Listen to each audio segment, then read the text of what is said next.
Welcome everyone to the Financing of the Energy Transition online discussion. Great to see so many highly knowledgeable experts on our panel today.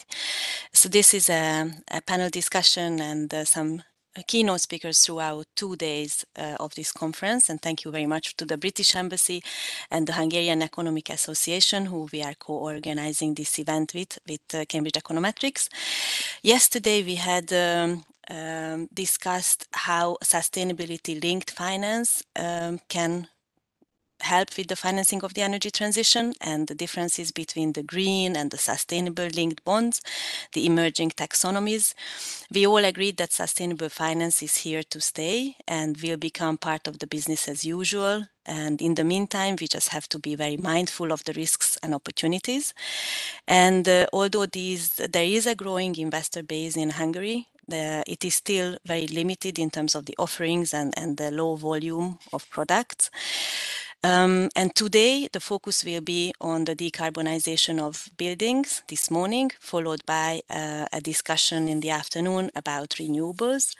And I'm really looking forward to hearing from our experts. We have a keynote speaker from Hungary, as well as from the UK, followed by a panel discussion moderated by Áron Horváth, who is the head of ELTINGA, Center for Real Estate Research. And by that, Áron, I would like to give the floor to you, and looking forward to the discussion today.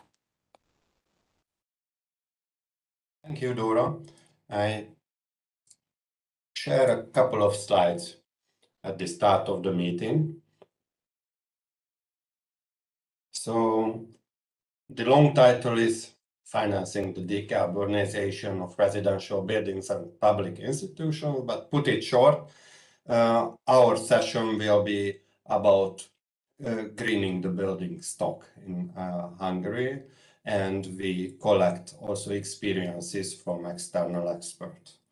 So to be honest, the focus will be more on the residential buildings, and we have two plenary sessions at the start. So we have two experts as keynote speakers. Szabolcs Mizsei will speak first.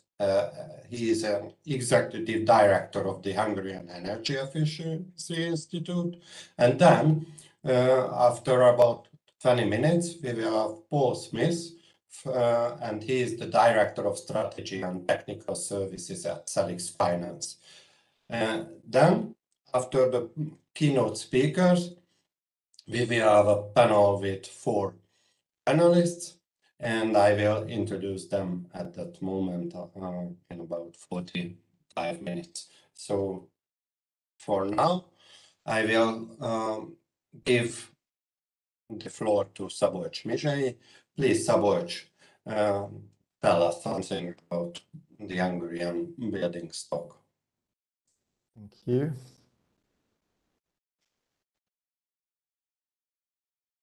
So first of all, do you have full visual? Is it visible? Yes, yeah, it's visible. So I kick started then. First of all, I think the privilege is ours. This is really a professional event, and I had the chance to pay attention to the discussions yesterday. Obviously, today we shift our focus and pay attention to the non-commercial sector. As Adam, you mentioned, my focus will be mainly on residential assets and residential market, so to say. The financial infrastructure I think, is fully very much affected by many factors. The building stock itself, but I would like to add some words about the maintenance and the cost of living standards, and definitely the residents living in these buildings. So when we think about the residential segment, we need to see a combination of both. Just very shortly about my organization. I joined MEHI, the Hungarian Energy and Efficiency Institute, in this June, but the original idea was basically coming from one of our panel members. Adamon created and initiated this institute 11 years ago. The basic idea was how we can create research and advocacy institute for members. We have permanent members, more than 20 now, coming from the industry, and one of the new initiatives that we got involved in is the first one-stop shop service for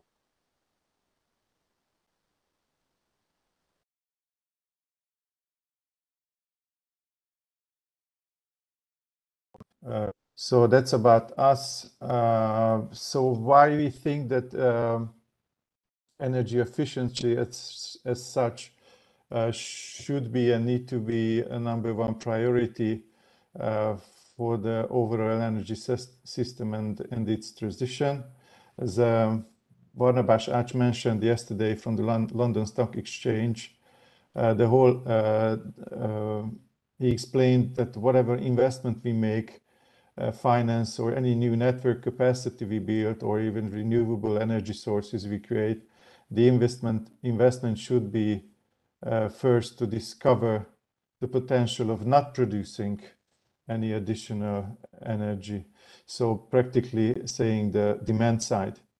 And while we are creating a living environment, our primary goal should be to do it without creating waste of our limited resources. This saving can come from innovation, behavior change, smart solutions such as demand response, energy, and obviously energy efficiency investments. And as you see, obviously the increasing need of the applied storage technology is really expected will be the strongest link between the demand side and the supply. So as you can see from these numbers, there's a fundamental efficiency potential, energy efficiency potential saving in the residential market. To have a broad picture, the transportation and it's up 28% and from the final energy usage. Industry comes second with approximately 25%, and local agriculture, it's up not more than 5%. And for many of the listeners, probably still surprising, I'm sure it's not for the panelists, but the final energy consumption of the buildings is more than 40%. At the moment is approximately 43% in 2022.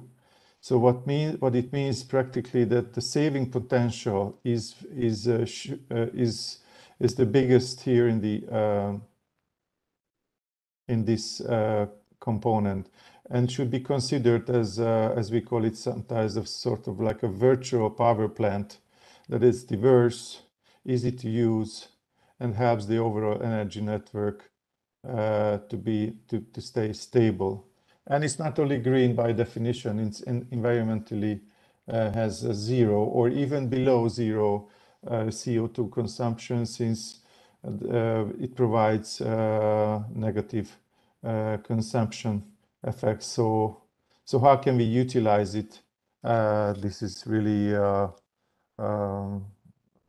our challenge.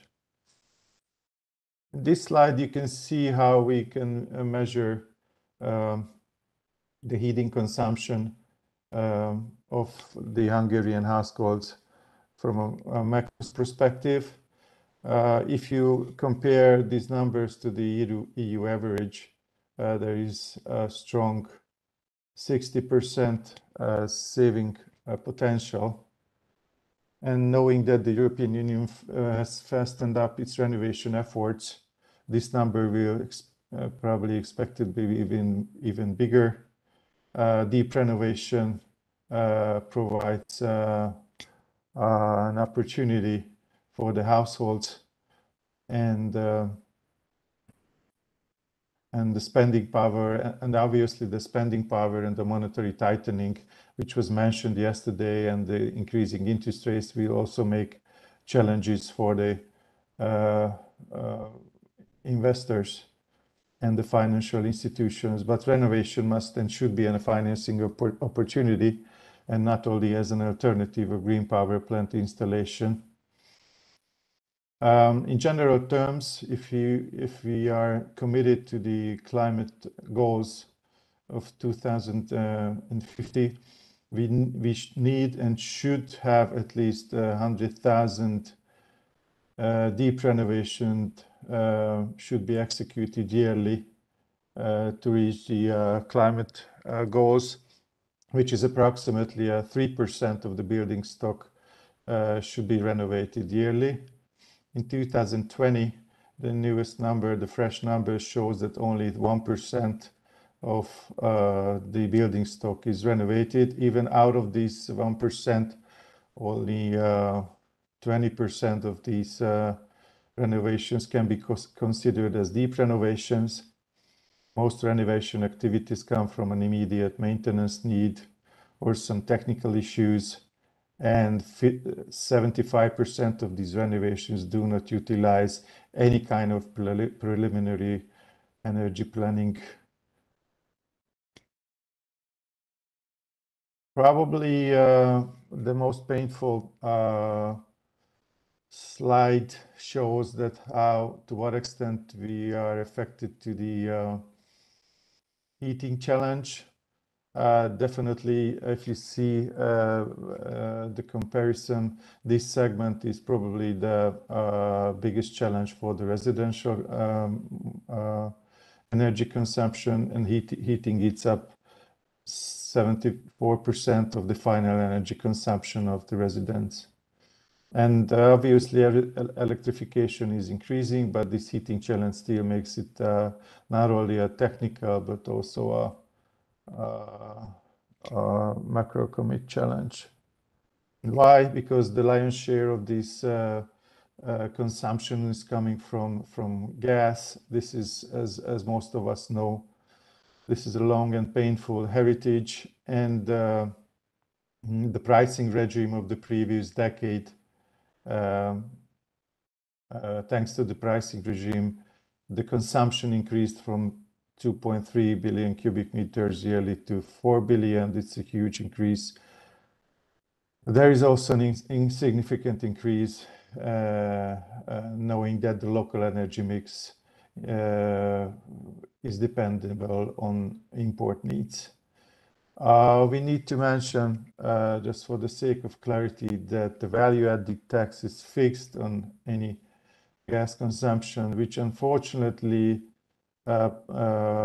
shows some interest in terms of tax revenues. So the more gas consumption provides more tax revenue for the state.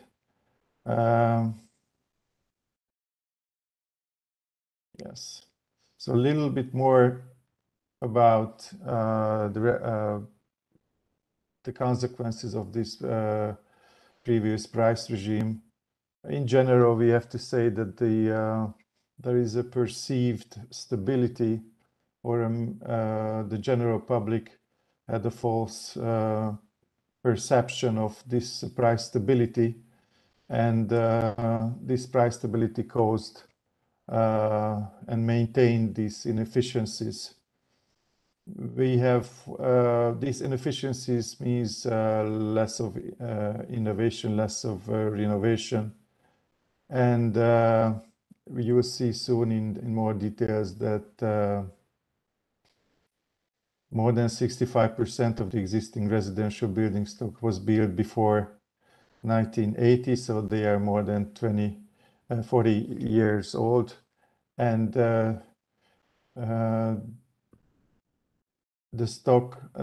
obsolete building stock have a quite high energy consumption rate. The average is more than 250 kilowatt-hour per square meter. And what it means from a renovation viewpoint, there is a huge potential for energy savings. Most of us know the Kadar Cube challenge. There are more than 800 Kadar cubes, mainly in the countryside, and the willingness for innovation within the next 5 years will be definitely increasing.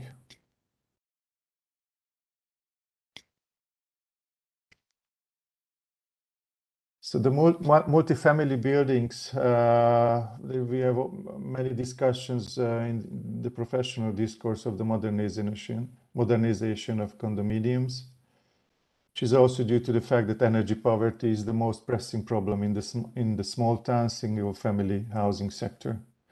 From an energy efficiency point of view, the renovation of the Kadar cubes is definitely a priority because of its high energy saving potential. However, the ESCO scheme is still missing in Hungary. It's gradually improving, but the conditions of the ESCO model will certainly need to be extended, and it's a good opportunity for improving financing of the multi-apartment building renovation. Unfortunately, under the existing financial conditions, ESCO providers cannot provide reasonably priced services. Above 5% interest rate, this is really challenging for the ESCO providers. Without the solution to the energy efficiency problem of apartment buildings, we cannot tackle either energy poverty or climate challenge. In this segment, the road to successful renovation is paved with some really serious difficulties. Just let me mention 3 of them. The specificity of this post-socialist region is that the home ownership is about 90%. And as the consequence, the poorer classes also live in their own homes. Whereas in Western Europe, the energy poor living in apartment buildings are typically renters and therefore not responsible for renovating their homes. In our case, they are homeowners and cannot be left out of the equation when it comes to renovating buildings. Homeowners have to make decisions together, which requires a lot more organizational work. In addition, in Hungary, condominiums residents typically have a mixed social background and also financial situation, which is reflected in the joint decision-making process. The notion of energy poverty is more difficult to apply at the building level. So even if there are public efforts to eradicate energy poverty, it will be more difficult to define the target group. So in general about the building stocks, let me just show you a quick overview of the building stock. There are approximately more than 2 million buildings consume more than 200 kilowatt-hour per square meter yearly. Slightly more than 200,000 buildings are built in the close to zero, fall into the close to zero category. These are newly built and partly fully renovated buildings. These buildings consume less than 120 kilowatt-hour per square meter. According to the EU taxonomy regulations, these newly built residential market players, they are really easy to be financed mainly with green bonds. Residential bond market utilize these green bonds heavily, as we mentioned, as the representative of the Hungarian National Bank mentioned it yesterday. Unfortunately, government subsidies such as 100% photovoltaic installation subsidies or the 50% debt added renovation bonds have not been linked to energy certificates. As the consequence, these numbers are not really improving, supported by these programs. So fastening up, and I'm close to my final thoughts. MEHI, according to a MEHI study from 2019, which we surveyed under the old pricing regime, the residential buildings with common location and the below average energy efficiency category, after renovation, its market price value will increase with 30% as an average. This single slide, and I'm really sorry for some Hungarian words added to it, it's just a fresh new one. Sorry for the Hungarian labeling. This comes from Mr. Professor Csoknyai. This is the newest slide based on his research showing the effect of the energy poverty under the new pricing regime. This chart shows the social imbalance and the wealth distribution effect caused by the new gas pricing scheme of 2022. Residents owning the building built before 1990 pays an average of 200k euro more monthly than in the previous years. And this chart calculates with the existing price scheme of 2022. The mostly affected owners have an average of 150 square meter sized house built between 1960 and 1980. Yesterday we covered the challenges of the data and the information available when we have a discussion and research-based, fact-based consultation about the building stock. These are the major resources we can rely on. Definitely the Lechner Knowledge Center have the most updated information, but by international standards, this is still very limited. The European Union just started an assistance program focusing on the public building stock, how the Hungarian government can be supported to create an updated and fresh researchable database for the public buildings. From a researcher perspective, the three major issues that we are challenging now is how to measure underheating. There needs to be a more public discussion about energy poverty, and also in order to create a good pricing scheme that can support the financial environment, the parallel heating system usage, we should have a more clear view on that. Some final thoughts based on Hungarian national banks. What are the major blockers that the multifamily building owners perceive? You will see the major four on the left side.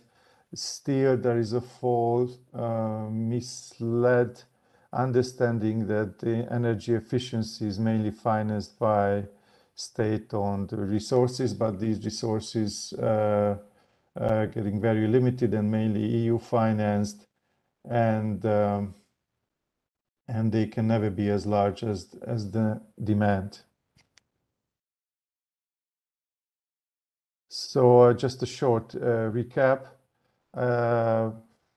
We strongly believe that the housing challenge and the residents and the owners of the building should be characterized in combination.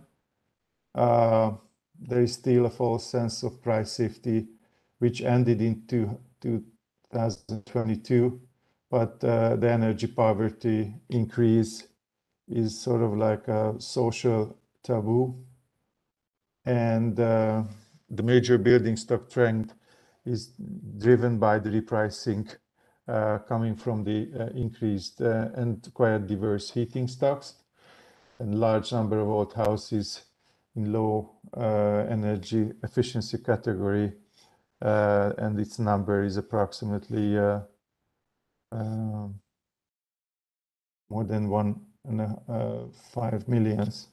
From a financing viewpoint, it's important to mention that 70% of the Hungarian residents have no financial savings, meaning enough resources to cover 1 year of their consumption, and even more painful that only 30% of their households are eligible for existing mortgage conditions, and of which almost 60% already has one mortgage contract. So that would be it on my side, and let me hand it over back to you. Thank you. Thank you, Szabolcs. Okay, you closed your presentation. That was exactly that we wanted from you. I know that the Hungarian Energy Efficiency Institute is involved with lots of operative programs for the citizens and so on. And you could talk about your experience in those ones. But today we asked you to introduce the energy efficiency status of the Hungarian building stock. And now let's turn to the other side of our session, to the financial part, and I ask Paul to start his plenary lecture. So I give you the word, Paul, please.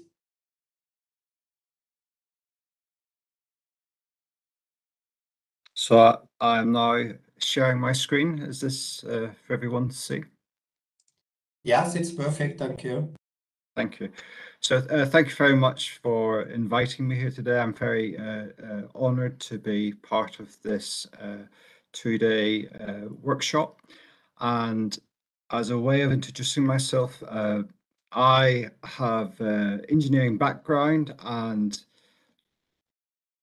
my initial work, including 8 years before joining Sadix, 8 years was spent in Europe looking at getting good quality electricity and power supplies to the users. When I joined Sadix in 2007, it was all about how to use the energy, the gas and the electricity that you receive into your buildings efficiently, how to reduce your carbon, how to reduce your energy bills. The discussion today is mainly going to be around non-domestic buildings, although I can say that in the UK we are also having huge challenges and opportunities with our domestic buildings. But on the non-domestic front, Sadix was set up by Carbon Trust to really help public sector, the big hospitals, the big universities, the schools, the leisure centres, the town hall buildings, reduce their energy spends and to really reduce the carbon footprint for the UK government.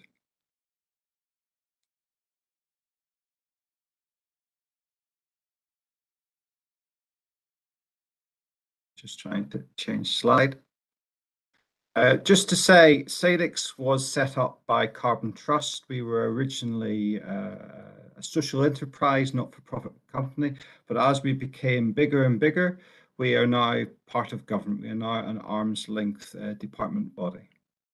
So what was very interesting, and what this slide sort of sets out, is the journey and what we have been doing with public sector buildings really since Sadix was set up in 2004. Initially, the focus was on helping public sector have some way of financing their projects. They had great plans, but no money available to do major investments. So we were able to give them interest-free loans that they would keep using, that they would put some match funding against. And once they had decided they had done enough measures, then they would give the money back to us, and we would give it to another school or another council or another university. So for your houses in the UK, you know, our average bill could be about £2,000, €2,400, whereas a large hospital could have an energy bill, a yearly energy bill of £15 million or €18 million. So really they were having big challenges, and if energy prices go up, then they have bigger problems to really budget for. So the loans that we did to begin with, lots of very easy measures that would pay back within 5-7 years. So very simple insulation measures in the loft or in the cavity walls. And we were putting in lots of new, more gas boilers, but new gas boilers is no more. Then we seen from shortly afterwards, lots of investment in the lighting systems. LED lighting became very efficient, very cost effective. So we've done lots of financing as a loan, the LED lighting, and a lot of these projects, you were investing £1 and you were saving £4. So the investment ratio was very good. They were really giving a great financial return to the public sector when they were doing these measures. And all this was helping them reduce their carbon. We also seen a big activity in CHP schemes, gas power stations, mini gas power stations on the university site, on the hospital site. But as our electricity grid became greener, then the carbon challenge was no longer there. They were no longer really making a carbon saving. So we are now no longer seeing the appetite for on-site power generation using gas. So what has happened in the last 4 or 5 years is, and it links really closely to the last presentation, we're looking at how do we deal with the heat. The heat is the challenge. The electricity prices is still maybe 3, 4, 5 times higher in the gas, but the huge consumption and the huge carbon footprint, and to make climate change obligations and targets, is how do we deal with the heat. So the first thing we had to do away with or move from was grants, because some of these harder to tackle measures for heating was giving very little or no payback. The carbon rewards were very strong, very beneficial, but the financial returns were very low. We also had a need to help our clients, the schools, understand more about their estate and how is the energy being consumed, what is the state of their building, how good are their windows. So we also were able to offer some skills fund where they could go out and they could build up their knowledge. They could work with other schools, they could work with their councils to understand better exactly what was the data on their site telling them, because they needed to come up with good plans to move away from high fossil fuel heating systems to the low carbon heating solutions.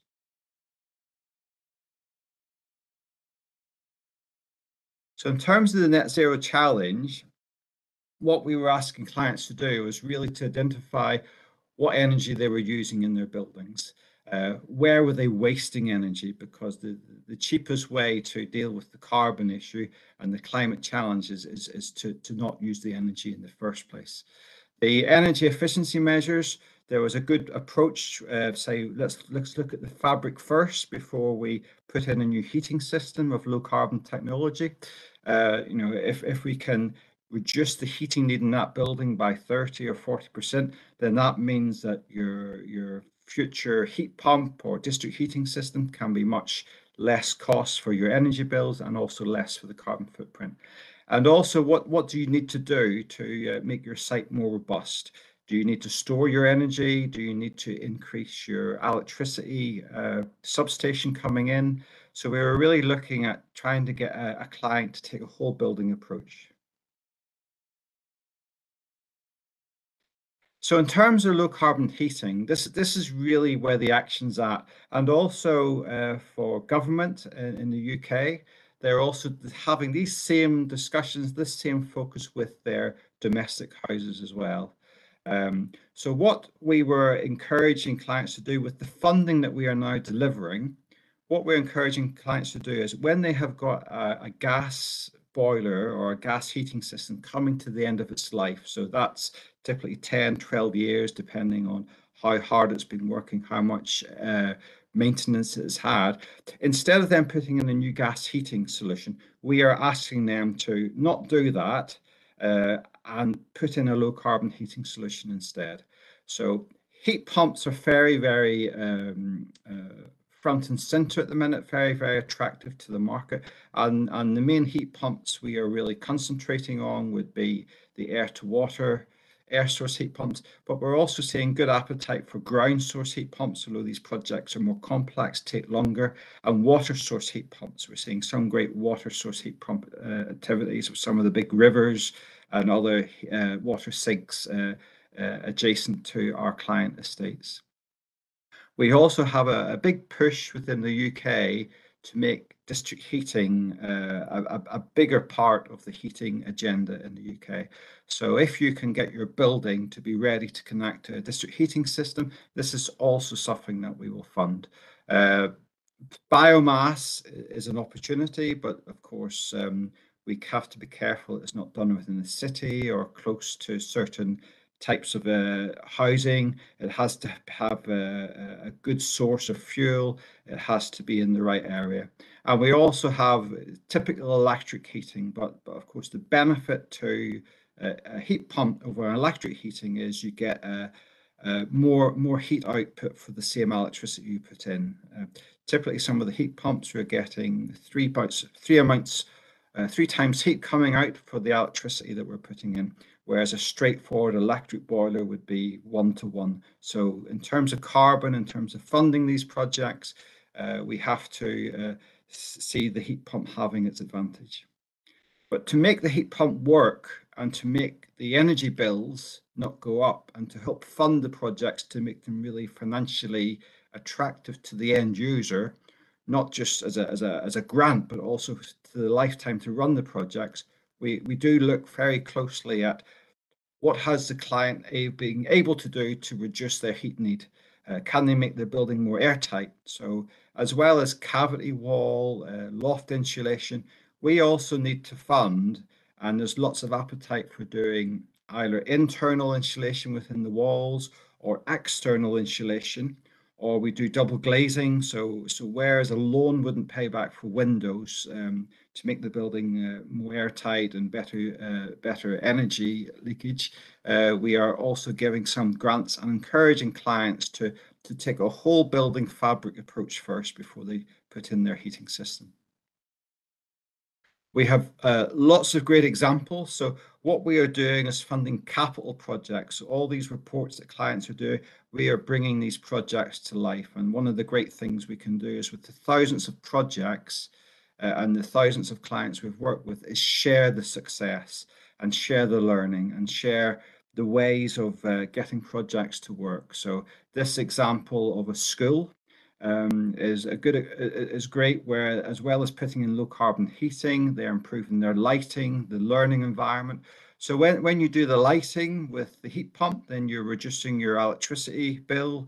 So you're making the project almost have a better financial outcome rather than just lots of investment and you still have a very high energy bill. So we try to get the balance where clients are getting a low carbon heating solution for the climate targets of 2050, as well as reducing their energy bill, because of course that's where a lot of pressure currently is at.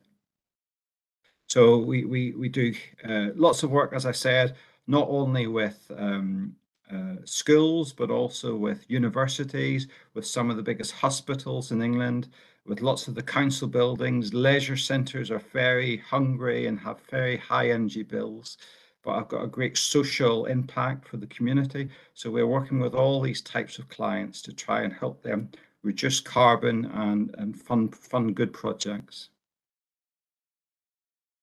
In terms of funding the projects, what challenges do you have with funding the projects? Well, I think when we get clients to apply, you know, there's a balance between having a final design and a final cost and all that effort and all that time and cost to make the bid, to not knowing if they're going to get funding. So it's getting the balance right, that they've got a reasonable design, reasonable cost estimates. Timescales for delivery. We're looking for these projects where boilers are coming to end of life. So we are wanting clients to actually deliver the new solutions almost within 1 or 2 years. So the start time to the finish time for these projects is quite short. So we're trying to get clients to plan ahead. We're seeing, as we move away from carbon intensive gas heating solutions to, say, electric heat pump solutions, we're seeing lots of pressure on the electricity network. So maybe more substations need to be built, or the level of electricity coming into the university or school site needs to be increased. And we try to balance that by them. Well, can they reduce their lighting load? Can they reduce their cooling load? Can they put in battery storage? Can they do something to stop all the pressures on the distribution network operators, the electricity supply companies' connections? We're wanting to see good project governance, that these projects are well managed and then well maintained once the projects are done. And of course, with various things that we've seen across the world, supply chain, heat pumps everywhere in Europe is really embracing heat pumps. So and the cost of energy, so we're seeing the whole supply chain and costs going up, or lead times between a heat pump being ordered and a heat pump arriving. There's lots of pressures there. And the key lessons learned, we think, are for the clients in terms of really coming back to, can we fund good projects, is can we allow clients more time to do their projects and do proper planning? Are clients going to have good engagement with the energy companies to make sure they're not going to have an unexpected high connection cost for additional electricity later on in the project? We want to make sure that every penny that we get, because it's all government money, is well used, saving good carbon, giving a good learning environment to the schools. What more knowledge, what more guidance can we give clients? Because the biggest asset we have got is thousands of really great projects that clients have delivered well. And if we can learn and improve from that, it's a great stepping stone.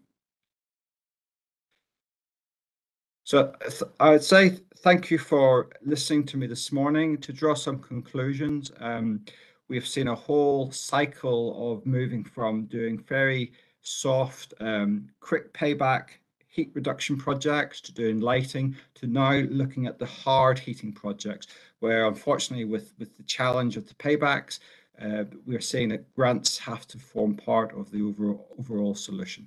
But where possible, reduce as much of your energy demand in the building, so that when you come to doing your low carbon heating solution, then you're not going to end up with higher energy bills than say what you currently have, because that is important for the finance side, as well as making sure we're hitting all the carbon and climate targets as well. So thank you very much.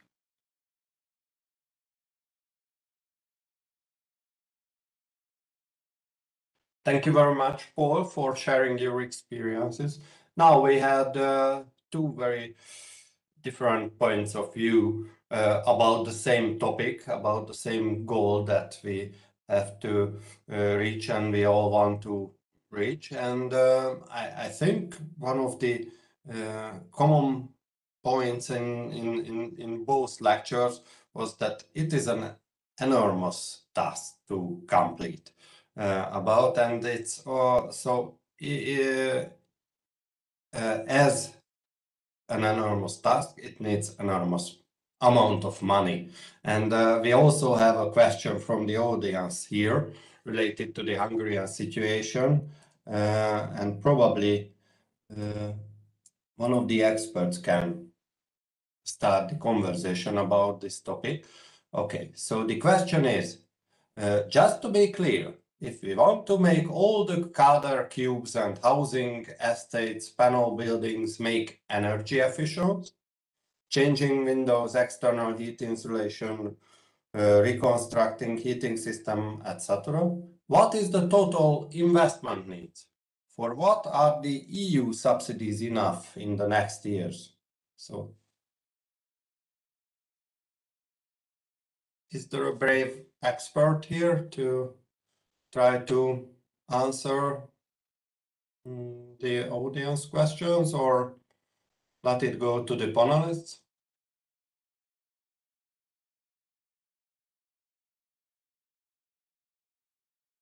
Szabolcs, are you, so do you agree with the two types of housing estates that should be reconstructed, renovated?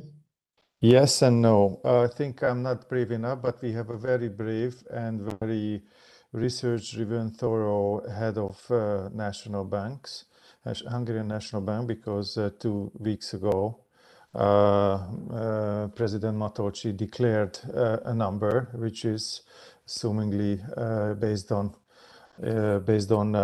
the Hungarian National Bank estimates. Correct me if I'm wrong. As I know it by heart, it's a very high number altogether. 9,000 billion Hungarian forint was his estimate. So, but I think see it from bottom up.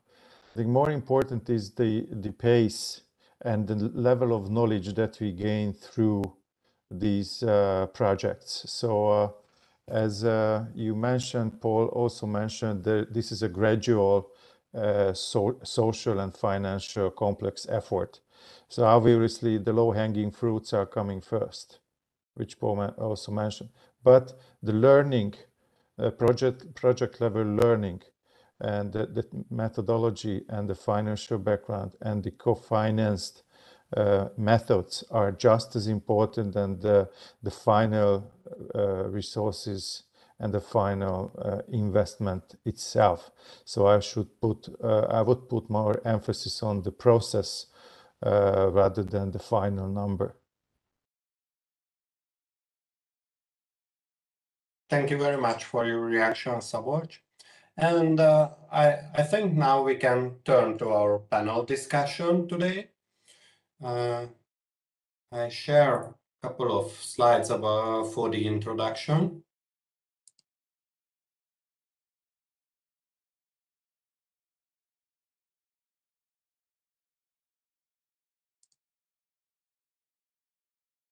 Okay.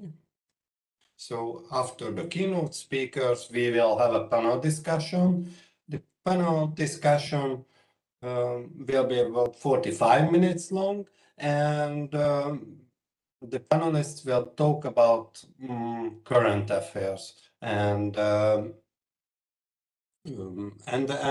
we try to collect information from our panelists.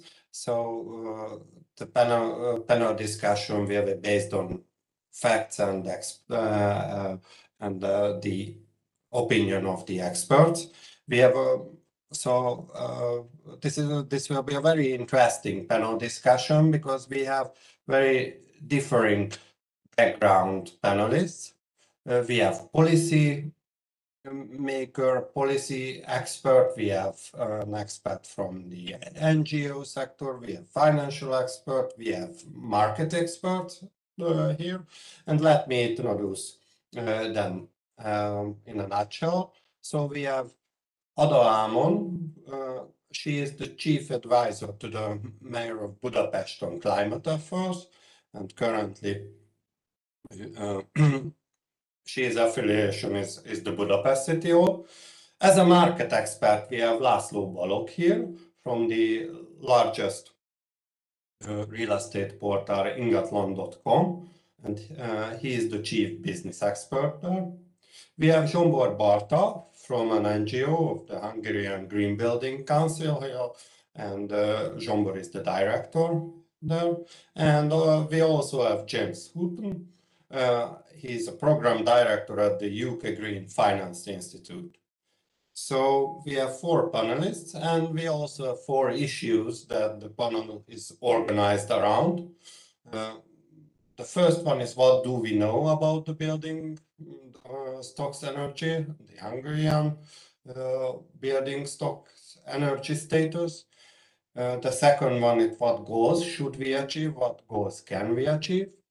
And third and the fourth one around who will pay for it. The third one on who will finance that, and the fourth topic and the final topic of our panel discussion is what financial innovations do we need. So first, any of you panelists would like to extend my short introduction, or let's move to the topics and the discussion?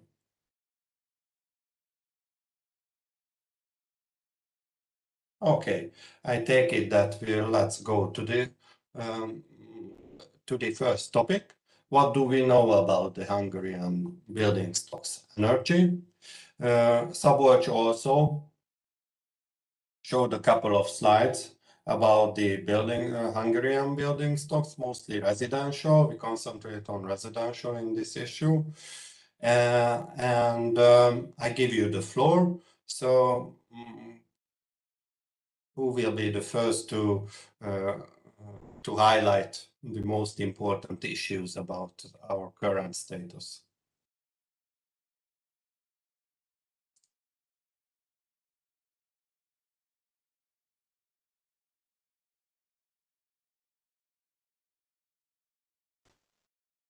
If you would like, I can start just quickly. That would be great. Thank you, Jean. Okay, just breaking the ice. So definitely, you have also already outlined that the Hungarian energy usage of the real estate sector is basically based on the Hungarian energy certification calculation, which is also based on an EU directive. However, as with the EU directives, these are implemented and adopted on national level. So therefore, it's very hard, for example, to compare, for example, Austrian or other EU countries' energy efficient certificates with the Hungarian ones, because the methodology behind them are completely different. Currently, as far as we know, the EU is working on some sort of a harmonization and an update of this certification program and EU directive. However, this is currently in progress, so therefore we can just, let's say, talk about and say about the current situation, which is as it is. As you already also absolutely correctly outlined, the highly energy efficient building stock ratio in Hungary is unfortunately very slow. So we have a huge, of course, energy users, unfortunately with so-called bad energy efficiency ratio, especially in the residential sector. That was also highlighted and showed in the previous slides and also in the presentations. What we are struggling as a council, but also, for example, working with the Hungarian National Bank together, that there is currently no reliable national database about the Hungarian energy certificates and their results, so about the consumption. Previously, the Lechner Knowledge Center was collecting all the official energy certifications which are needed for the operational permit, by the way, also in the Hungarian market. So these are like official documents which needs to be also submitted to a centralized location.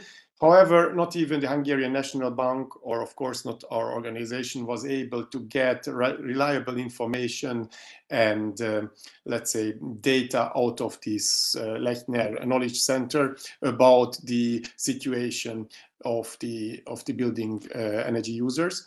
It would be very important for two reasons. First of all, to get to know what is going on in the real estate sector in reality. Also, we know that the energy certification is not really a good it is a transparent, but it's not the best, let's say, indicator to show the real energy consumption of the real estate sector here in Hungary because of this methodology. The second thing is why it would be very important, because you mentioned already the EU taxonomy, which is of course also adapted and applicable for the real estate sector. And among of many criteria of the EU taxonomy, they also talk about the best 15% of the national Hungarian real estate stock and this ratio. So many of the commercial banks, but even also our organizations, so NGOs, are also struggling how to get the best 15% out of the Hungarian building stock for the commercial buildings, for example, for office buildings, for example, because, as I said, there is no reliable or publicly available database currently available in Hungary. So in a nutshell, and sorry, I was talking a little bit too much, but in the nutshell, I would say it's really hard to get reliable and transparent information currently about the real situation in Hungary, but maybe the other panelists have better sources. Then please also share that with me, because we as the Green Building Council would be very interested to get transparent and reliable sources about that. Thank you, Zsombor. Ada, can you use any other data sources related on Budapest buildings? So what information system do you rely when you construct a policy? Well, what we know is that a considerable amount of CO2 is coming from the housing sector in Budapest. It's well, the household sector is kind of attributed to, I mean, 40% of the CO2 is attributed to household sector, and another 20-30, almost 30%, no, 20% from other buildings. So obviously the biggest source of greenhouse gases is the housing sector in Budapest, which is a huge problem due to the lack of information on how and also the financing problem of such massive capital need. I think that, you know, precise information on the actual energy certification is not my biggest worry at this moment. I mean, I know it would be better to have, you know, a clearer picture about how what is the real energy efficiency status of these buildings. But we know roughly that it's very bad. That's the bottom line of our kind of assessment. We know that most of the prefabricated building stock, or that's the building stock which is the best or mostly refurbished or insulated, and the windows were replaced in kind of half of the buildings already, while the downtown usual historical buildings are in a very bad shape. Like the envelope of the building is not really there are other issues, not just financing, but also obviously the architectural problems attached to these buildings. And as it was shown in Szabolcs's one of his slides, mainly the single family houses are the problems in terms of huge energy cost attached to those, and yet the financing due to the very low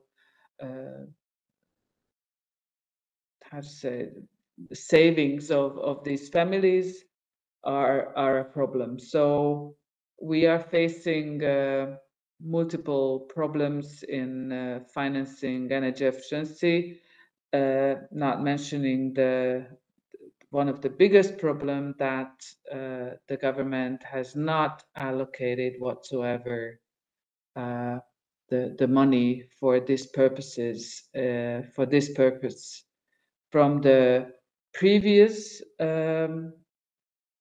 multi financial framework. Yeah, and therefore there is no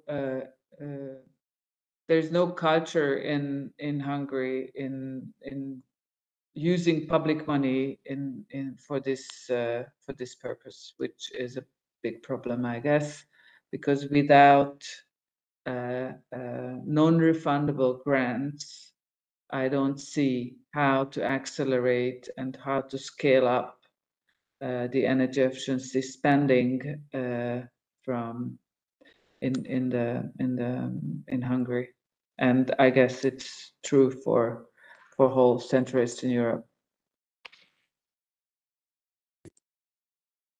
Thank you, Ada, and thank you for just as I understand you also went back for the audience questions as well.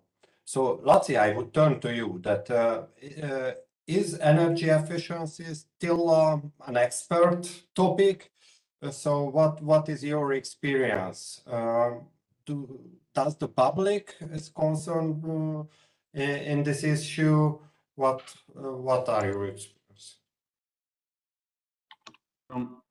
Hi, and I'm also very honored to be here. And I think this panel discussion has a momentum right now because energy prices and energy efficiency has been become a centerpiece of discussion, and even between family members. It became a major point of discussions. We experienced that from market perspective, the buyers and sellers approach has changed a lot. I mean, from that point when sellers on the property market, they told that, okay, I have a mediocre building, a mediocre flat, but I do not want to renovate it. Let it be the problem of the buyer who became the owner, who would become the owner of the flat or of the family house, and the buyers didn't.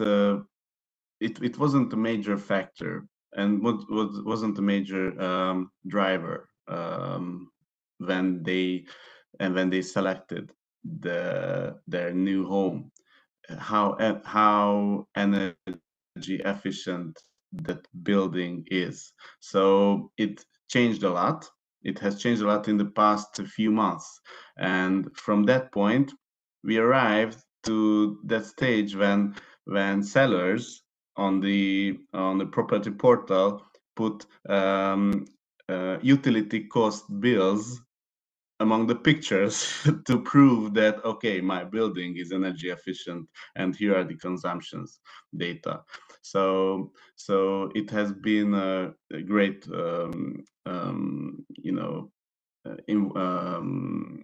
involvement from the sellers, and I think it became quite a big challenge because the supply and the demand side has been has started on different pathways. I mean, more and more listings are on our website, ingatlan.com. For British viewers, I can say that we are the right move of Hungary. So more and more listings for property to sell indicated and can be found on our portal, but less and less buyers. And part of the extra supply is because of the new utility cost regime introduced in July and August this year. So I think what Ada mentioned, that it is a huge problem to find public grants and government subsidies to finance this whole process for renovating and renewing our building stock from energy efficiency perspective is one part, but the other driver which can enhance this project and can facilitate the renovation and the renewal process is the market price of energy and energy and utility costs. So I think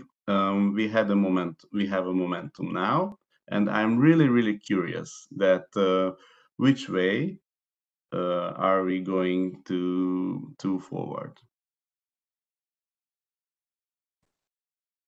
Thank you, Laci. So, James, I know that it wasn't your round because it was about the Hungarian building stock status, but put it in a nutshell. So we don't know exactly how to measure the exact status of the buildings. Try to rely on the certificates and so on. But what we do know that stealing the ideas from our two panelists, that we are far from that we would like to achieve, and also we have the momentum.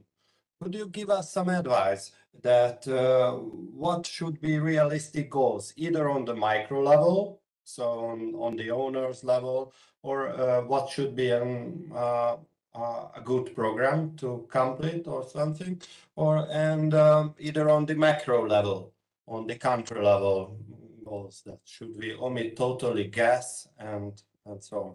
So please, James, can you pick some of these questions?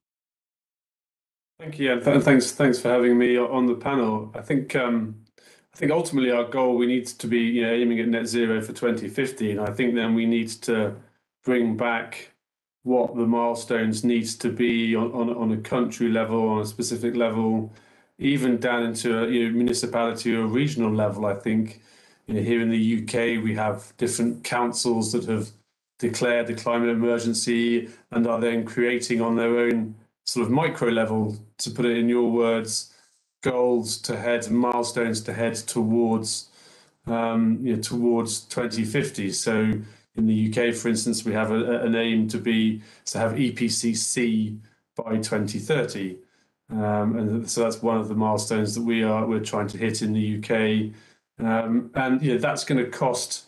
To answer one of the questions I think earlier, that for us we see that as around a sort of a £65 billion cost, and so the answer to who's going to pay for that is, I think, kind of ultimately everyone will pay for that, and I think that'll be because there will be taxes to raise, or there will be utility bills that if you're paying them, you will pay a portion to allow utility companies to insulate and cavity wall insulate, loft insulate people's homes that can't afford it.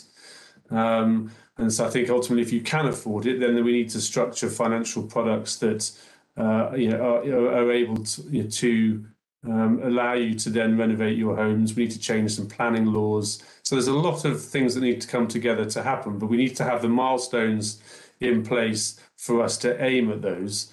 And I think once we have those, then you can bring the people together. And I think so we see the value of what, for instance, the Green Building Councils do and others, is bringing multiple actors together to try to solve this problem at the same time. So we have recently announced in the UK a retrofit task force. There's one in Ireland, there's one in other European countries that bring together multiple actors to help agree across the different data set challenges that we've talked about, across the financial challenges, knowing that grants play a role but can't do the entire job. What financial innovations do we need? So bringing together multi-sector actors is absolutely key in enabling us to sit down together and say, okay, what do we need? And doing that at the macro level, if the government can do that. But if the government won't or can't do that, then doing it at the micro level. So doing it at the sort of that local authority, community levels, I think is super important to set the milestones to then agree what needs to be done to hit them.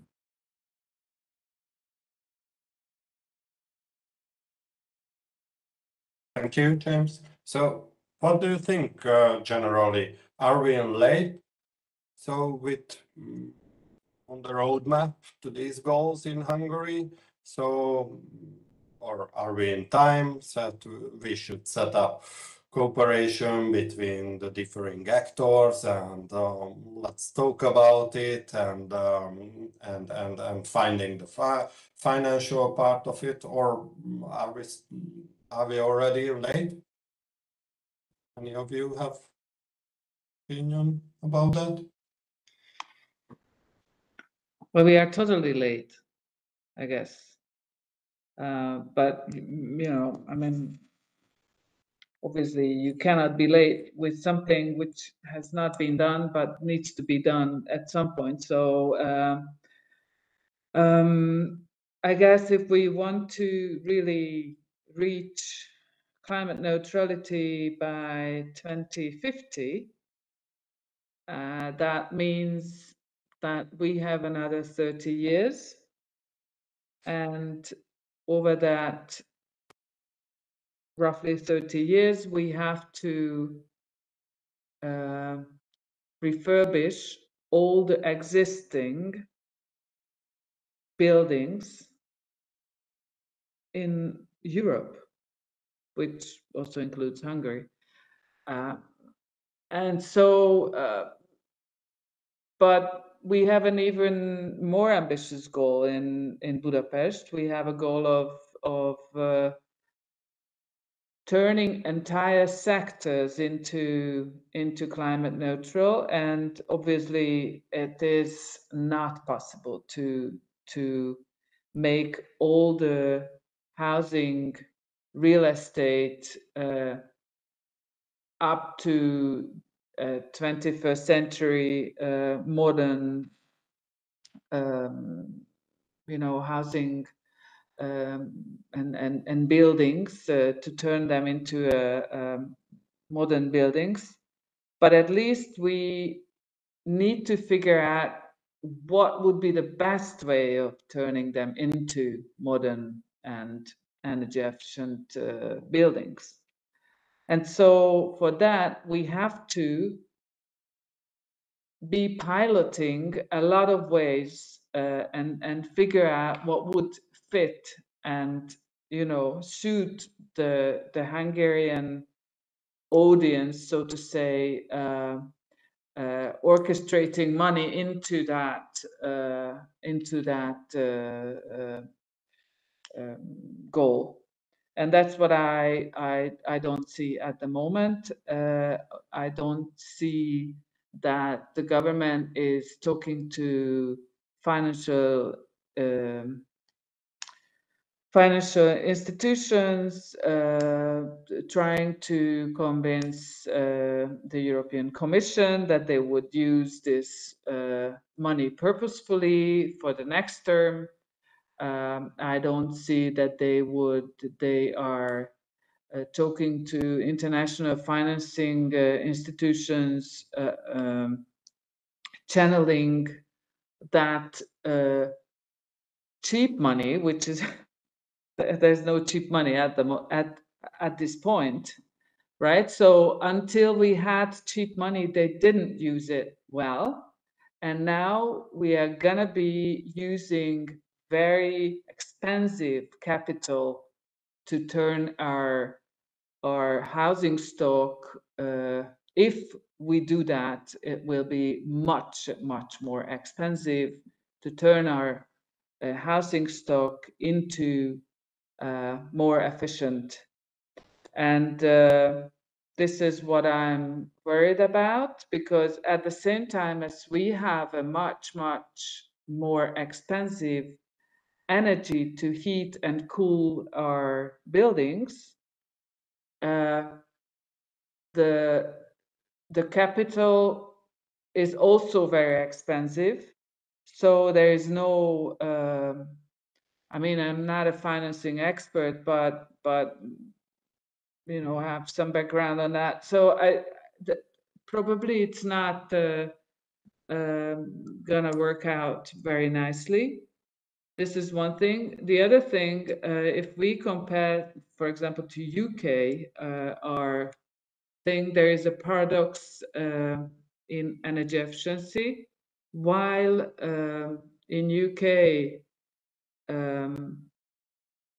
for example, if we compare the energy poverty limit of UK, which is about 10%, I guess, within the indispensable income, this figure would be over 30% in Hungary.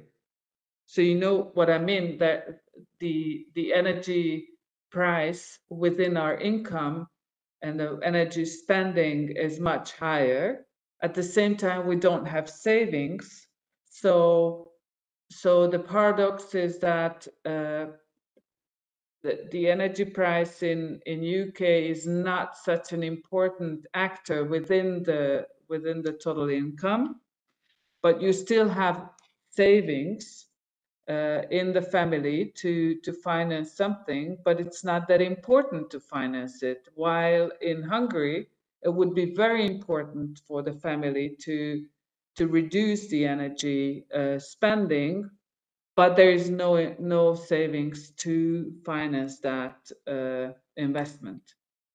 So this is this is just an important element if we compare Eastern Europe and Western Europe in this regard. Thank you, Ella. Szabolcs, you just noted that you would like to close this session with just a short comment, which probably it points back to maybe all of us, but let me just remind us that there's one thing that we can certainly do and we should do together as a community of experts. And there is a long phenomena in Hungarian public policy when issues related to the green energy resources got affected by mainly political decision makings. It started with hydropower a long time ago, and then if you see the public discussions about geothermal or the wind issue, wind power generation, or the photovoltaic, the most recent phenomena about sun and photovoltaic energy resources.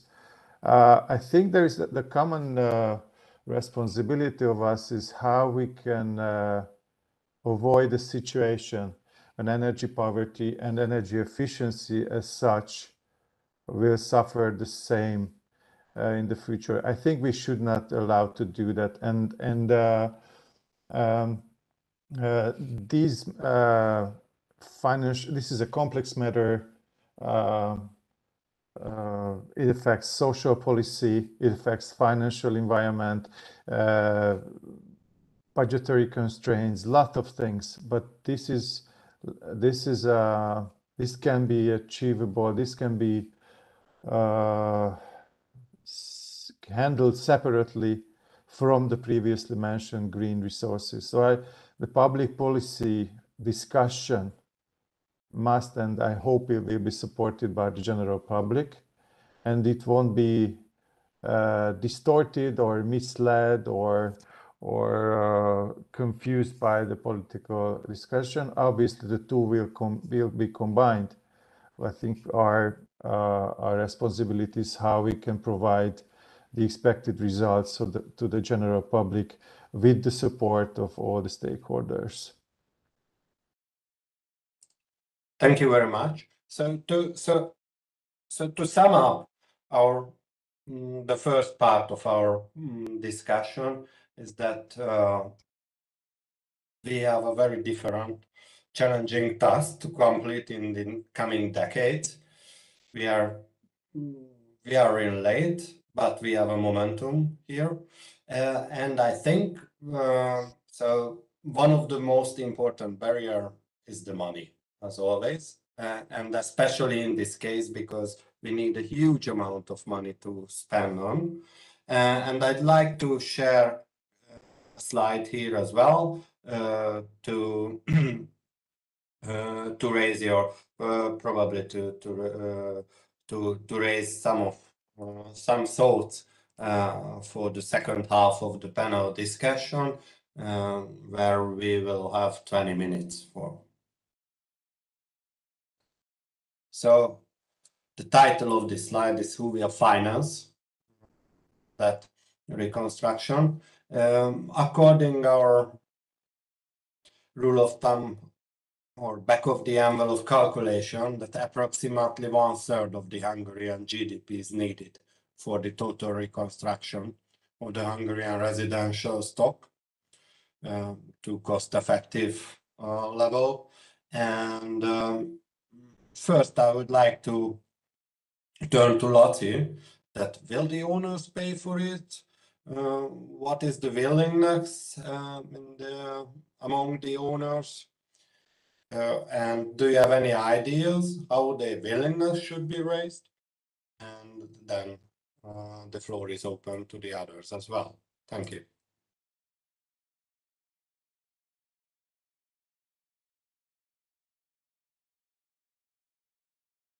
So, Laci, are you here with us, or you just disappeared from the conversation? Okay, then let's turn to the. Sorry, I'm here. Okay. Yeah. So, what is your experience related to the owners? So, do you feel the willingness among them to pay for the reconstruction? It depends, because we had some experience about the past in the 2 years reconstruction program funded partially by the government, and according to government data, more than 1 billion forint has been moved around this topic, and 40% of the investment was spent on energy efficiency purposes, which can be regarded low, but it's more than zero.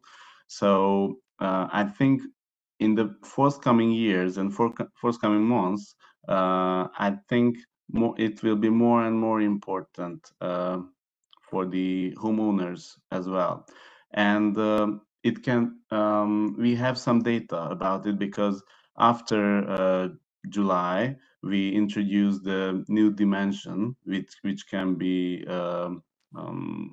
indicated among the property data on the listings, which is the average energy consumption and average gas consumption cubic meter per regarding the property, and and we are surprised at how many homeowners fill in this parameter, and it's because that they regard as an important information on the property.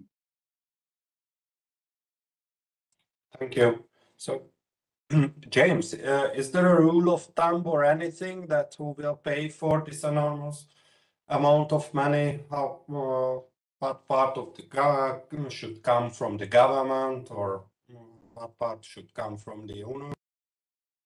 I think so. There's no rule of thumb, and there's no one size fits all answer to this, which is why we are behind, and we need to sort of get a move on now, because it can be almost house by house. But I think it's when you have multi-family apartment blocks, then you need to, again, there's different people within that who have different socio-economic status and therefore require different treatment, certainly financially different treatment. And so there's no one size fits all answer. I think what we're trying to do in the UK, and I think we've seen this in other European countries, Lithuania as an example, is use public money, government money as a lever to crowd in private finance, knowing that private finance is looking for green investment, is looking for ESG aligned investment. And of course, the taxonomy is a challenge here and something that we need to take into account. But if you can set up structures, and so, for instance, if you can take Budapest and say, okay, well, we have now a €2 billion fund that will act as a first loss guarantee fund, such that we will issue loans to this particular area of the city that have this particular challenge. Those people that can afford it can take out, for instance, a mortgage. Those people that maybe slightly can't afford it can have zero interest loans, and you can financially structure those tools all the way down to effectively a grant or a subsidy to somebody that can't afford it. You can use the energy savings on the bill to pay back some of those loans. So you can do sort of ESCO plus models whereby you take the energy bill reduction, and some of that reduction goes back to the debt that you've taken on to renovate it. And if you can structure the products with this public money as that default fund, so if people start to fail to pay, then the public money picks it up. That makes it cheaper for the private money to come in, and that private institutions can be some of those retail banks that are on the ground in Budapest, or it can also be, if you structure the product to be longer in time, you can start to attract institutional investors such as pension funds that are looking for that 30-year, even 40-year return on investment. And if you can increase the tenor to 30 or 40 years, that also makes it cheaper for the people underlying who are taking out some of that debt. And so structuring the product in that way, being flexible with individuals and exactly what their financial circumstances are, overcoming some of the barriers, particularly in multifamily apartment blocks, which they've done in Lithuania, by the way, in their Jessica 2 program using the EIB funding. The government took away the need for everyone in the housing cooperative to need to agree. They just said, well, we only need to get 50% of people to agree. So some of those clever sort of changes in law there, I think, again, this is why everyone needs to be doing it together. It needs to be coordinated. But there are ways of doing it, but I think it's back to that coordination and some of the things that we try to do here in the UK through our work, and we are also trying to do now in European countries, is how do we coordinate that so that it is possible to do, noting there are various different solutions that needs to be affected across the different socioeconomic curve, and using that government money in a way to crowd in that private finance. So yeah, it's a challenge, but that's some of the things we're trying to look at here.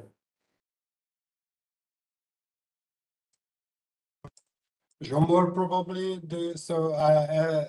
As I know, the Hungarian Green Building Council is involved in a lot of programs related to the non-residential sector as well. Do you see any difference between the willingness of spending on energy efficiency investments on the residential and non-residential sector? Well, yes, as you already outlined, so we have much more, let's say, experience about the commercial real estate sector.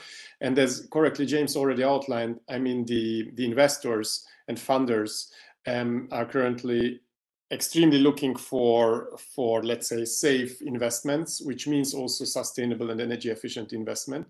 The private sector, I think, had already capitalized already the non-energy efficient or non-sustainable products. So therefore, they are also automatically connected with financial risks. So risk mitigation is one of the, let's say, major drivers in the commercial real estate sectors, if it comes to the financial side or to the investor side. You mentioned already the pension funds. I mean, for many of Austrian or German pension funds, which are also present here on the Hungarian real estate market, it is a must-have that they cannot do any investments, for example, without sustainability elements like ESG, EU taxonomy whatsoever. So from that side, it's clear that this is a huge shift. With EU taxonomy, it will be even a bigger one. Already, as Ada already outlined, I mean, yeah, unfortunately, the time from cheap money from the past is already over. Unfortunately, of course, the whole financial situation and the incentives are also changing. So it's a dynamic, let's say, sector as well. So currently, I would say the problem is that the EU taxonomy related incentives on the Hungarian market, if it comes to investments, are not so attractive yet. But it's a big yet, because as I said, everything is changing very quickly. So that will change hopefully, and I'm pretty sure also in the near future. In the real estate residential sector, of course, the situation is much more different, because in Hungary, as it was already mentioned previously, I mean, the owners are very cost sensitive. So if it comes to energy efficient renovation, refurbishments, the owners in many cases needing also some sort of municipal or governmental support, of course, in order to get started. On the one hand, on the other hand, when this is more like a global issue, I mean, I'm always referring to the so-called pricing issue and pricing problem that currently we are, of course, facing globally, not only in Hungary, that the non-energy efficient, or let's say non-sustainable solutions and products are currently cheaper than the energy efficient and products which are less harmful, let's say, for the environment with a lower CO2 footprint. This is an issue which needs to be tackled on an international basis, and I know that there are also discussions already within the EU that the pricing shall be also somehow driving the whole market towards energy efficiency and towards sustainability, because if this is not, let's say, tackled in some sort and in some way, then it will be very hard to explain people that let's say non-sustainable solutions are the common ones, are the cheaper one, and then the sustainable solutions are the fancy, the more expensive one. It must be other way around for sure. But this is real systematic approach. It doesn't only affect the real estate market, it affects also many other different sectors. But I think at the end, this must be also tackled if we would like to have a systematic change and systematic approach. Thank you. So actually we have another question from the audience. So do our experts hope an accelerating process in decarbonisation and energy efficiency due to the energy crisis? And I'd like to turn that question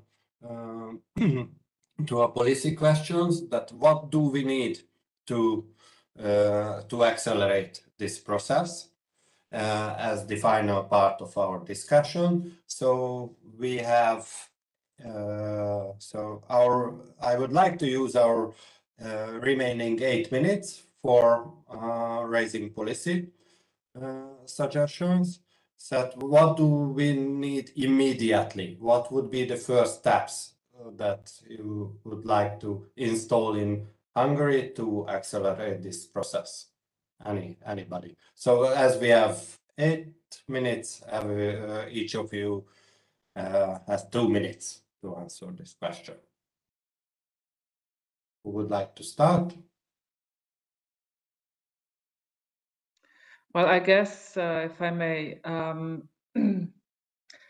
what would be very important now is that energy efficiency is seen and approached as an infrastructure investment. It is, by definition, I guess, an infrastructure issue.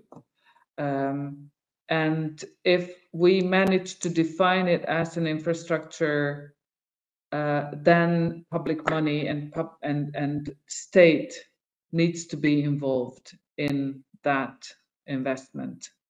I mean, we are talking about security of supply. We're talking about making sure that homeowners and Hungarian families will have warmth in their flat, in their homes.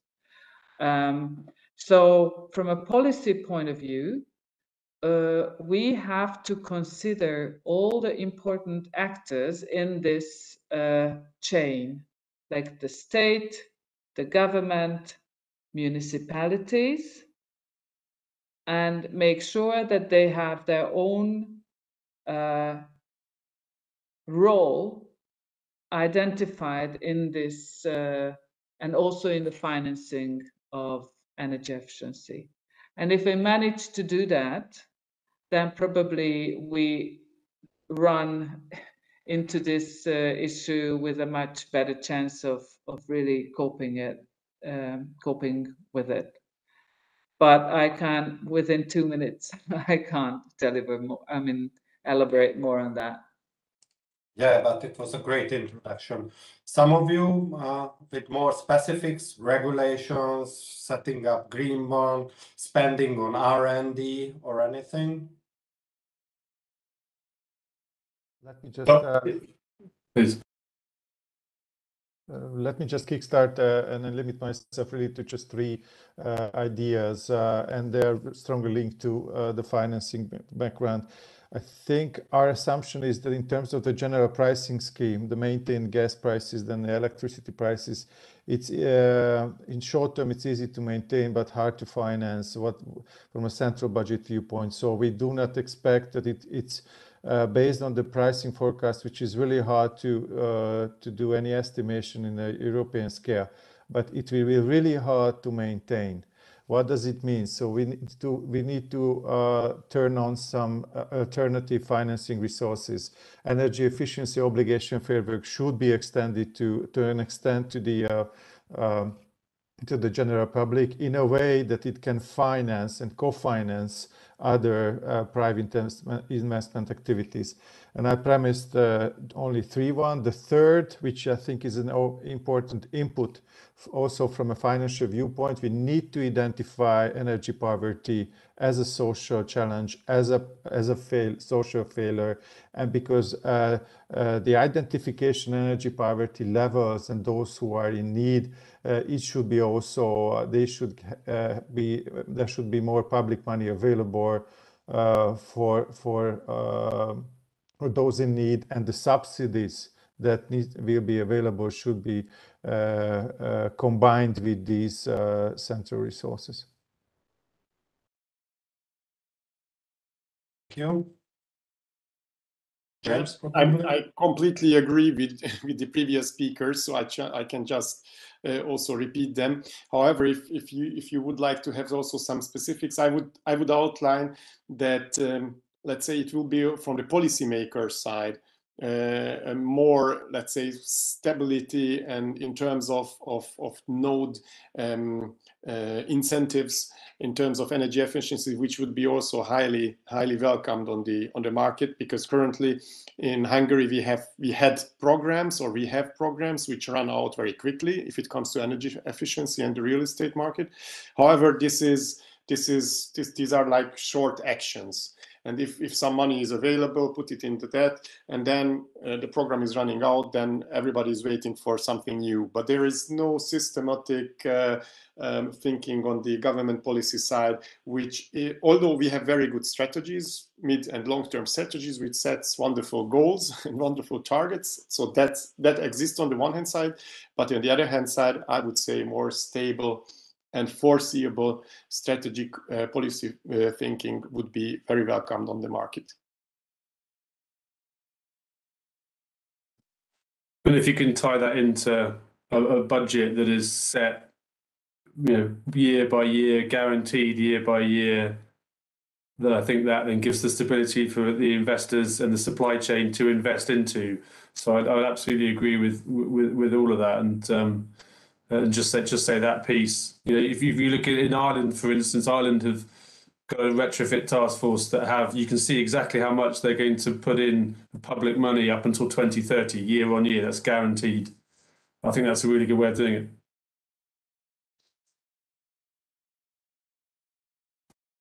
One thing I would say is that as well as looking at energy efficiency and reducing that, there's also possibly the need for your transmission or your distribution levels to be increased in investment. So if you're able to reduce your energy use on your sites, then that could negate the need for some of the substation upgrades or reinforcing the electricity lines. So I think the whole pot of money that's going to cost for both things, they also almost should be aligned and brought together. So the energy that you don't use is equally as important as trying to get more energy to the sites in the first place.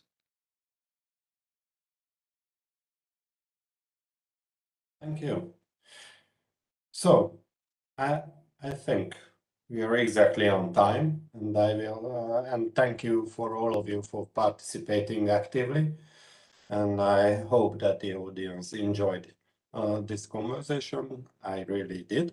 And now I give the word back to our host. Bye-bye. Thank you.